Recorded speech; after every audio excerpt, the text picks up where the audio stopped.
Durante el siglo XIV y buena parte del XV, Europa se desangraba.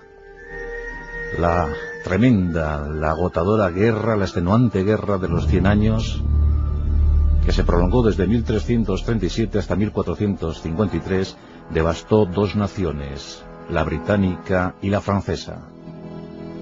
Las cifras fueron tan asoladoras que conviene hacer algún análisis, alguna reflexión. Por ejemplo, en el Reino Unido, en la isla de Gran Bretaña, aquella población de 4 millones perdió el 25% por mor de las pestes, los combates y las guerras. Fue algo terrible, más de 1 millón de británicos sucumbieron en este periodo. De verdad, la demografía no daba abasto, era imposible sustentar una población que a duras penas se movía entre el hambre, las lanzas, las cargas de caballería y las enfermedades. En Francia fue aún peor. De los 12 millones de habitantes que contaba el país galo a principios del siglo XIV, pues vio cómo esa cifra bajaba hasta los 9 millones. Esto no tiene parangón, dadas las bajas tasas de población que entonces había, y desde luego que Inglaterra se tuvo que sobreponer a varias hecatombes.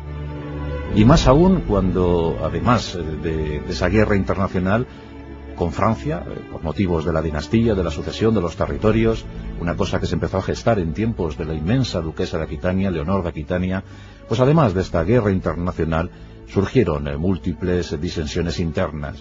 Una de ellas, la más sonora, o acaso una de las más sonoras, fue el levantamiento del 16 de septiembre de 1400 en el país de Gales. El artífice, el adalid, el líder de esa sublevación, fue un personaje desde luego indiscutible, rotundo, un magnífico guerrero llamado Owen Glyndŵr.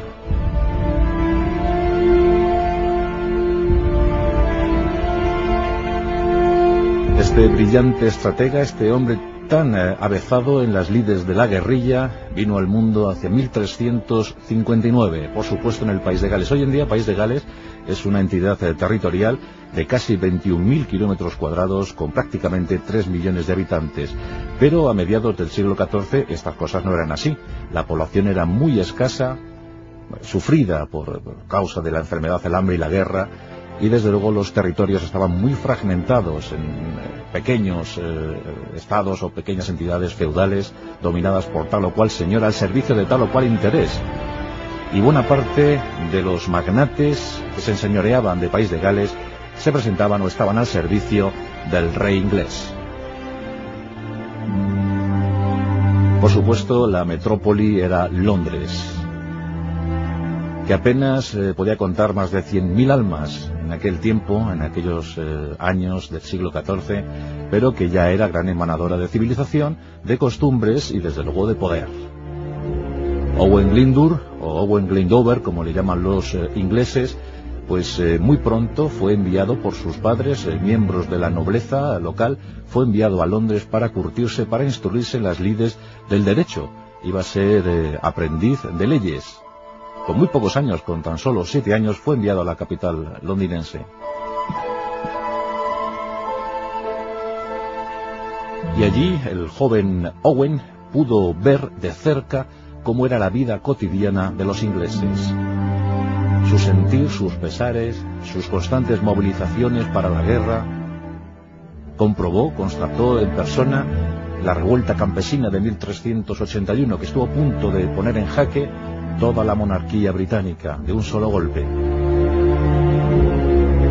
Eran momentos de grandes levantamientos ciudadanos. El populacho se enervaba por la crispación generada desde los estamentos monárquicos, y desde luego tanto en Londres como en París esto era un hecho casi frecuente, casi constante. Cuando tiene 24 años, esto es en 1383, Owen Glyndŵr decide volver a su tierra. Regresa a País de Gales para formarse o para establecerse con un matrimonio con Margaret, su mujer, desde entonces y para siempre, y bueno, pues con la única pretensión de ser un agricultor, un hacendado local, perdón, con escaso interés en otra cosa que no fuese pues el cultivo del trigo, la cría de ganado y las diferentes discusiones que se daban entre la nobleza galesa. Todos hablaban en ese tiempo de lo mal que iba en la isla, y mucho peor desde que Ricardo II ocupó el trono. Ricardo II era un hombre disoluto, un hombre constantemente enfrentado a la nobleza.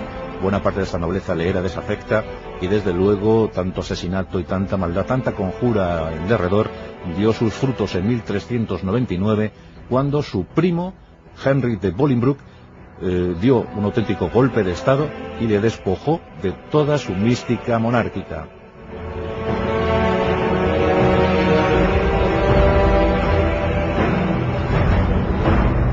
Atrás quedaba una dinastía y se daba paso a otra, los Lancaster.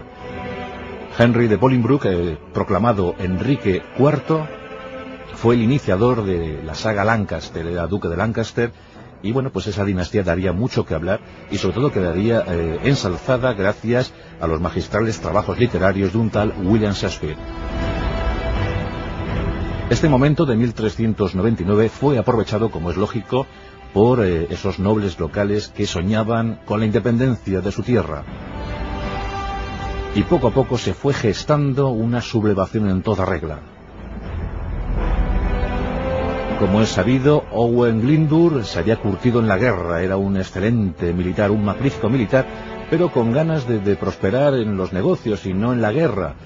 Pero claro, la patria llamaba, y todos de inmediato se fijaron en aquel Owain Glyndŵr.